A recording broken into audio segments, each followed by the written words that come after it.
ગુજરાત 18 લાઈવમાં આપનું સ્વાગત છે। ડભોઈ ભરચક બજાર વિસ્તાર પટેલ વાગામાં અચાનક વીજ પોલ ઉપર શોર્ટ સર્કિટ થતા ભારે અફરાતફરીનો માહોલ સર્જાયો।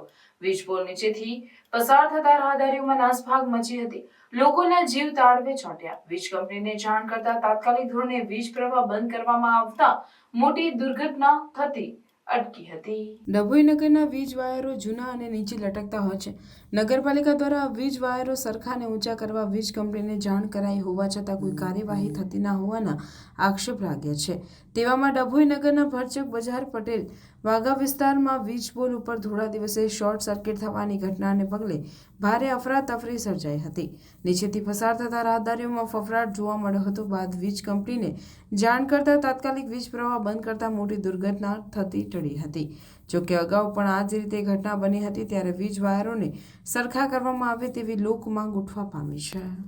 ડભોઈના પટેલવાગા વિસ્તારમાં ડૉક્ટર મંગુભાઈ દવાખાના પાસે આજરોજ તારીખ 26/3/2024ના રોજ સવારે 11 વાગ્યાની આસપાસ વીજ કરંટના મુખ્ય વાયરો તૂટીને જાહેર માર્ગ પર પડતા હતા। તેમાં આગ ફાટી નીકળી હતી, જે આગ ફાટી નીકળતા જાહેર રસ્તા પર દોડભાગ થઈ ચૂકી હતી।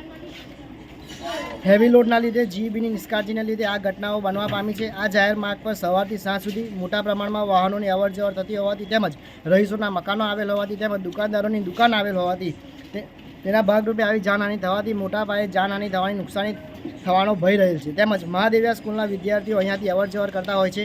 આવી ઘટનાઓ આ વિસ્તારમાં વારંવાર થયેલ છે તથા તેના નિરાકરણ માટે તંત્ર તરફથી કોઈ યોગ્ય પગલાં લેવામાં આવેલ નથી। આવી ઘટનાઓ ક્યારે બંધ થશે તેની કોઈ જવાબદારી તંત્ર લેવામાં તૈયાર નથી। તેથી હવેથી ફરી આવું નહીં થાય તે માટે જવાબદારી કોણ લેશે?